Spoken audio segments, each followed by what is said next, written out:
आपने जो एफर्ट्स डाले हैं प्लीज उसको अप्रिशिएट करिए और उसको बढ़ाइए, ठीक है, और कोई चारा नहीं, ठीक है।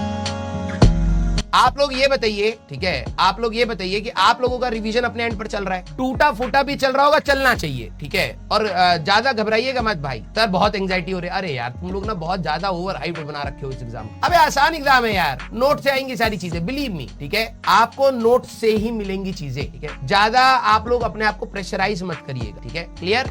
हाँ हम लोग करेंगे भाई, करेंगे करेंगे, ठीक है, यस, आराम आराम से। देखो यार 2 दिन आपको छोड़ देना तो 2 दिन में आप लोग अपने आप की ऐसी हालत कर ले तो फिर ऐसा लगता है यार फायदा ही क्या हुआ इतने महीनों से पढ़ा के, है ये बताओ तुम, हमें कितना बुरा लगेगा। फिर थोड़ा सा अपने आप को यार पॉजिटिव साइड पर रखो, ठीक है। और जेईई मेंस 1 के बाद जेईई मेंस 2 भी है। मैं देखो मैं तो ये बात बोलना नहीं चाहता हूँ लेकिन बच्चे ही बुलवाते हैं, ठीक है। मैं कह रहा हूँ जब आपके सामने अभी जेईई मेंस 1 है, अभी भी टाइम है, आप अपना मैक्सिमम तो दो यार, ठीक है। एग्जाम होने के बाद आप बोलना कि सर गलती हुई, ये हुआ वो हुआ, रोना पीटना एग्जाम के बाद करिएगा, अभी थोड़ा ना समय। Yes clear. अब सर मैथ्स नहीं हो रही, फिजिक्स नहीं हो रही, केमिस्ट्री के क्वेश्चन नहीं लग रहे, मैं फॉर्मूला भूल रहा हूं, मैं रिएक्शंस भूल रहा हूं, मैं रिएजेंट्स भूल रहा हूं, भाई इतनी सारी चीजें हैं। इसीलिए कहते हैं कि प्रॉपरली टाइम से रिवीजन करना बहुत जरूरी हो, ठीक है। आपने जो एफर्ट्स डाले हैं प्लीज उसको अप्रिशिएट करिए और उसको बढ़ाइए, ठीक है, और कोई चारा नहीं, ठीक है, क्लियर। हाँ सर बिल्कुल रिवीजन नहीं करा तो अब वैद बेटा अब तू मेरे को ये बता, मैं इसमें तेरे को क्या मतलब मैं तेरे को सहानुभूति एक तो पहली बात क्यों दूं,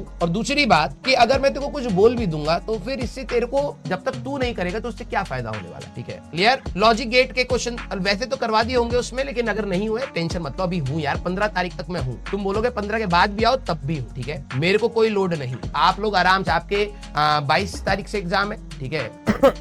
आप जब तक बोलोगे तब तक मैं आपके पास, ठीक है। मैंने आपको पहले बोला था कि पिछले साल बच्चों ने बोला था कि सर आप जाइएगा मत, ठीक है, तो आप 21 तारीख को भी बोलोगे सर आ जाओ तो मैं आ जाऊं, मेरे को कोई दिक्कत, ठीक है, क्लियर। तो मैं कहीं नहीं जा रहा हूं, आप जैसा बोलेंगे मैं वैसा हूं आपके, क्लियर। और मैं ही नहीं सारे टीचर्स हैं, जैसा आप बोलोगे उस प्रकार से हम सारे टीचर्स आप लोगों के साथ खड़े हैं, ठीक है। आप बोलोगे सर एग्जाम के लास्ट मोमेंट तक आप एक बार आकर के हमें विश कर दीजिए, मैं वो भी करने के लिए तैयार, ठीक है। लेकिन वही है, मेरा ये मानना है कि एग्जाम से एक दिन पहले बच्चा बिल्कुल अपने जोन में होना चाहिए। अब उसको अपनी स्ट्रेंथ पर ध्यान होना चाहिए कि भाई मेरे पास क्या क्या शक्तियां हैं, मेरे को क्या क्या करना है, उसका फोकस वहां पर होना चाहिए। लेकिन जैसा आप बोलेंगे वैसे है, ठीक है, बिल्कुल रहेंगे भाई। हाँ मधु बेटा बिल्कुल रहे, ठीक है। 21 तक चलो, प्रॉमिस, इट्स माय प्रॉमिस, ठीक है। मैं आपके साथ 21 तक जुड़ा रहूंगा, ये मेरा प्रॉमिस, ठीक है। बस आप लोग अपने आप को डिमोटिवेट मत करिए। आप ये समझिए पहला कदम ये है, इस कदम पे पांव तो रखिए, है ना, इस कदम पर मतलब जो आपका फर्स्ट स्टेप आ रहा है उस पर पांव तो रखिए और देखिए कि क्या हो सकता है, ठीक है। और बिल्कुल घबराने वाली बात नहीं है। देखो कई बच्चों का ना अब क्या होता है, देखो लास्ट मोमेंट में ना अपने आप सीरियसनेस आ जाती है। यही सीरियसनेस हम पूरे साल भर बच्चे को कहते हैं कि यार थोड़ा सा ये सोच ले, थोड़ा सा वो सोच ले, थोड़ा सा ऐसे कर ले, थोड़ा सा वैसे कर ले, बीच बीच में बोलते हैं। शायद उस समय बच्चे को इतना रियलाइज नहीं होता क्योंकि लास्ट मोमेंट हमें पता है कि कितना स्ट्रेस जाता है बच्चे के पास। और वही चीज हम लोग स्टार्टिंग से नॉर्मलाइज करने की कोशिश कर रहे हो। हमें कंटेंट भी पढ़ाना और नॉर्मलाइज भी करना है कि बच्चा ज्यादा स्ट्रेस साइड पर ना, ठीक है। तो अब आखिरी मोमेंट में क्या होता है ना, अब आप लोग अकेला फील करते हैं, ऐसा बिल्कुल नहीं है भाई। जो आपका स्ट्रगल है वही सबका स्ट्रगल है। हाँ ये बात हो सकती है कि कुछ बच्चों ने एफर्ट सही समय पर लगाए होते हैं तो आपको उनके इंपैक्ट दिख रहे होते हैं कि यार ये तो बेटर कर रहा है मेरे से। वो इसलिए भी कर रहा है क्योंकि बेटा हो सकता है उसने सही समय पर सही एफर्ट्स लगा दिए। अब बात यह है कि सर मैं तो उससे पीछे रह गया हूं, तो बेटा ये लाइफ सिर्फ एग्जाम तक की थोड़ी ना है, ये तो लाइफ बहुत लंबी है ना। तो अभी हो सकता है अगर तेरे को सेल्फ रियलाइजेशन हो रहा है तो अभी जेईई मेंस 1 में जितना तू कर सकता है वो कर, और फिर जेईई मेंस 2 भी आएगा। लेकिन मैं कहता हूं अभी सारी एनर्जी आप जेईई मेंस 1 के हिसाब से लगाइए। कई बच्चों के दिमाग में आता है यार मेरा जेईई मेंस 1 तो खराब हो गया है, मैं जेईई मेंस 2 पर ध्यान देता हूं। ये वही एटीट्यूड होता है जब आपने ड्रॉप लिया था,